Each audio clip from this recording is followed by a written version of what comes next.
Hey guys, Rado here with Jay, and today we have a latest greatest from KTM, so stick around.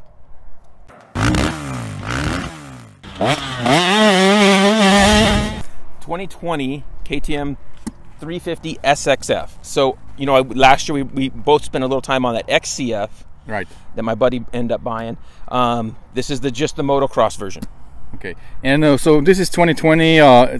It looked a little bit different. I think that airbags, I didn't see that on 19, right? The opening. What else is new for 2020? Okay, so first of all, from 16, 17, 18, pretty similar bike.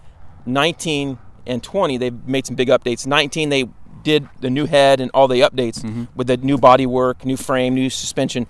For 20, they added, like you said, just small refinements. So you got the open up air box to get a little bit more air in there. A lot of guys were drilling holes, so you got that. Updated suspension components inside the AER forks, and we're going to play with different suspension settings there.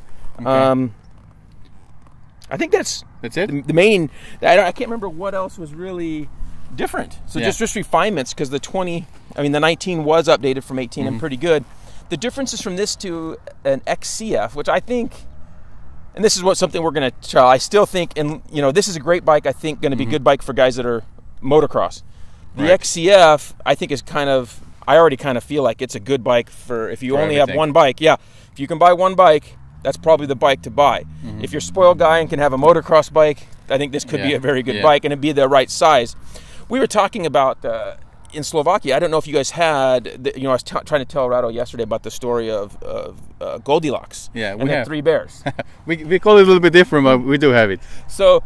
It's too hot, too cold, too soft, too hard to get just right. Well, we kind of think that the 350 size could be just right for a lot of guys. Because I see a lot of guys on 450s, older vet guys on the track especially, sitting down, we call it motocop style, and then they get the jump, and then they're sitting back down, and you see them over on the vet track and stuff. Some of these guys, they're sketchy on their 450s, but they're just used to going over each jump. And when you catch up to them, it's hard to pass them because they're holding you up and they can clear the jumps real quick, but that's it. Then they're slow on the straightaways and stuff. So we think this 350 it could be a good size for a lot of guys.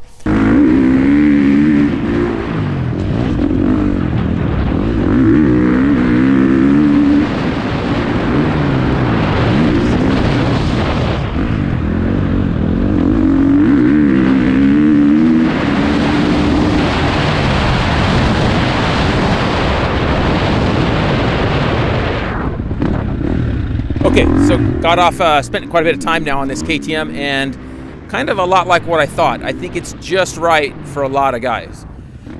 Really love the bike. The power is just really good. I don't know why you'd need much more power. Now, if you're racing, vet class or whatever class, and you're in the 450, you're racing against a bunch of 450s, yeah, they could probably pull you on the start. But the bike is amazing. I love the power. There's map 1 and 2. Map 1 is like the stock. 2 is more gnarly. The track's pretty deep today. We're actually getting a little drizzle, which we never get in October in California, but we're getting some. So we're still in September, aren't we? Yeah. So we that's really strange. So it's kind of cool. The track's a little deeper than normal. Between 1 and 2, I don't notice a huge difference. I think 2 is good because it's deep here. I'm not feeling like it's too much. It feels fine. So I'm feeling good there. The other thing I noticed on a 350 compared to a 250 is it does vibrate more. You can actually feel it in the pegs more than like the 250 I have out here. You can actually feel a little bit more vibration and it's a little bit more mass, braking, engine braking and so forth. It's more of a bike, but right away you get real used to it, and I could see why this would be a big advantage over building a 250 just because you don't have to spend the money on it. You get one ready to go. I like the gearing. I think the gearing is really good. The forks, that's my only, besides, the bars. I don't really like the bars. They're a little too low. So I would put my taller bars on. I run the Renthal 603 or 604 bars. I like those. So now the forks, if this thing had spring forks, like the cone valve forks, or just like what the Yamahas come with, it would be the best bike in the world. Right now it's like right there close. I just think it could use, it's pretty dang good. In the air pressure, we're playing around from like 142 up to 152 in that whole range. We're playing with it. And Rado's going to spend some time on it and play with it in that range as well and see where we end up. But it's pretty good. They're obviously the best air fork. It's pretty dang good. Just when you ride a bike with spring forks that are good, you're like, oh, that's better. So you can totally get used to it. If you have a suspension guy, I wouldn't let that hold you up in getting one. It's pretty dang good, and I'm looking forward to riding this thing a bunch this year, and I'm pretty happy with it. It's pretty cool. I would probably look at doing a spring conversion or getting some cone valves or something if I was going to be like spending a bunch of time on this and racing it.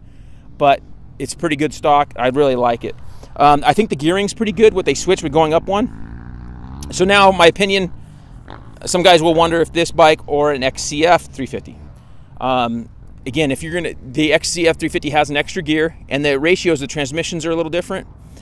Overall, I think that's probably a better bike for most guys if you're going to ride some track and trail, or like out in the desert, off-road. If you're going to race, it's probably a better bike. If you're just going to moto, this SXF is amazing.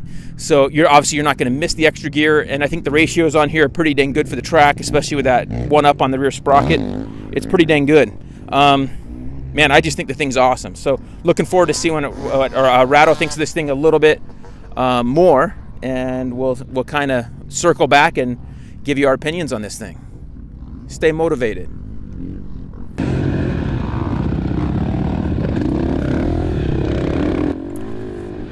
Alright guys, I gotta tell you that I think I agree with Jay with pretty much everything he said, and definitely great package for most of the guys on the track.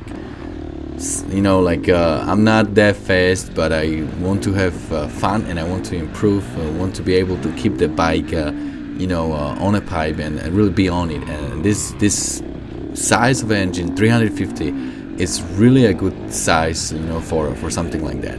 I mean, I had a lot of fun, and one thing that was really new to me on this bike is it's light, and the suspension is nice and plush. It doesn't wear me out a lot. Like, I was able to do 50 minutes moto second day I was riding this bike, which never happened to me before. This is the longest moto in my life.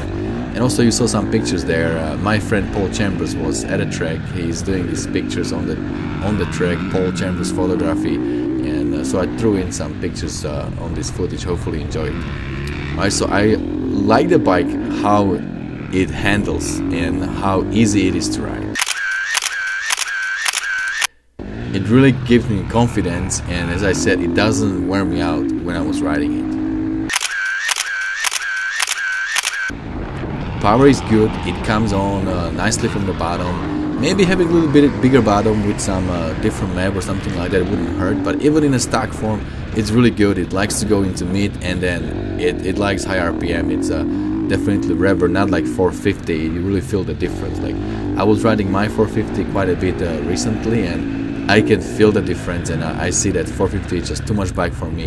And this 350, the way it is 100% stock from the factory, you don't have to invest any money. It's already a good package that will just allow you to keep riding, on the track. As I said, I did 50 minutes moto. It was really good. Now, suspension is good. It feels really great, but being on some other suspensions recently, that has been done nicely with the Racer X, with the race tag or factory connection, the spring suspension, it felt better. But this is a really decent package, and it really feels good.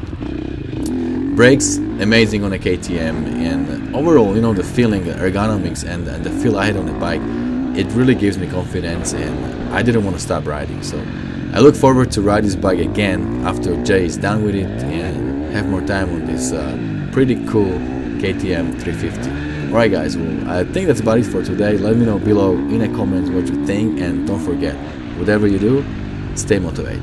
See you guys later.